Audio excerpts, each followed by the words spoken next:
மாதா தொலைக்காட்சி நேயர்களுக்கு வணக்கம்.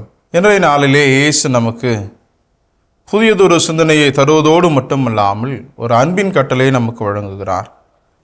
நீங்கள் ஒருவர் மற்றவருக்கு செலுத்தும் அன்பிலிருந்து நீங்கள் என் சீடர்கள் என்பதை எல்லாரும் அறிந்து கொள்வர் என்பதை நமக்கு கற்றுத்தருகிறார். நம்முடைய நடைமுறை வாழ்க்கையில் ஒன்றின் தொடக்கம் அல்ல, அதன் முடிவே கவனிக்கத்தக்கதாக இருக்கிறது. நாம் எப்படி ஒரு செயலை செய்கிறோம் என்பதை எல்லோரும் கவனித்து கொண்டிருந்தாலும், எப்படி நாம் தொடங்கினோம் என்பதை தாண்டி எப்படி நாம் அதை முடிக்கிறோம், அது எப்படி அதை நாம் இன்றைக்கு வாழ்ந்து கொண்டிருக்கிறோம் என்பதை தான் எல்லோரும் பார்க்கிறார்கள். அதை தான் சபை உரையாளரும் நமக்கு சுட்டி காட்டுவது, ஒன்றின் தொடக்கம் அல்ல, அதன் முடிவே கவனிக்கத்தக்கது என்பதை சபை உரையாளர் 7வது அதிகாரத்திலே 8வது வசனத்திலே நமக்கு அறிவுறுத்துகிறார்.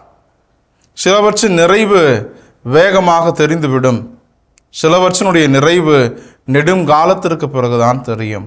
எப்படி எனில், ஒரு தாய் கருவுறுகிறார் எனில் அந்த கருவுறுதலுடைய நிறைவு 9 அல்லது 10 மாதங்கள் தேவைப்படுகிறது.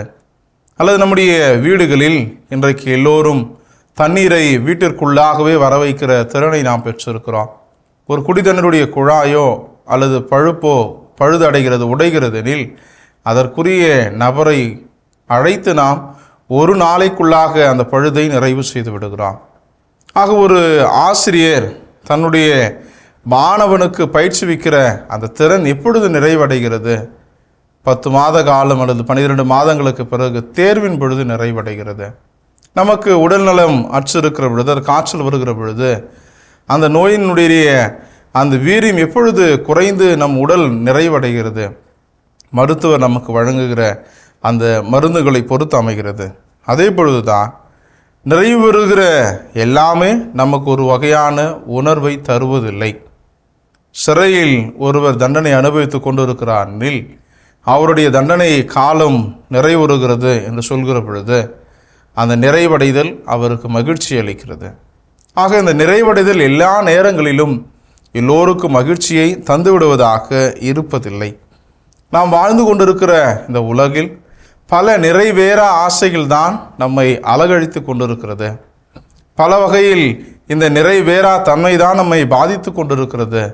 ஆக நிறைவேறா தன்மைகள் இன்றைக்கு பல பாதிப்புகளை நமக்கு வழங்கினாலும் இயேசு நம்மை நிறைவு நோக்கி அழைத்து செல்பவராக இருக்கிறார்.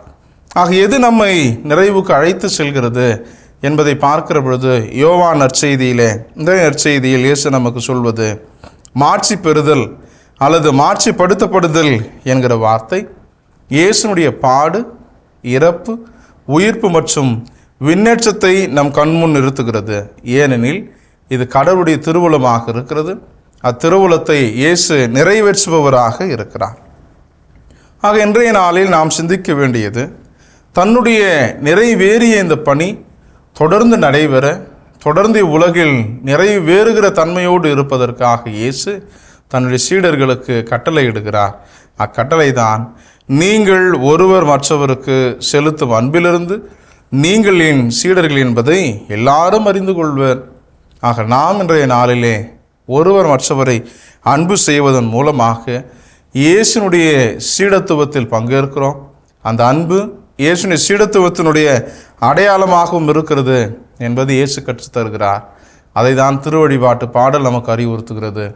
குறையாத அன்பு கடல் போல வந்து நிறைவாக என்னில் அலை மோதுதே, அந்த அலை மீது இயேசு அசைந்தாடி வரவே பல கோடி கீதம் உருவாகுதே.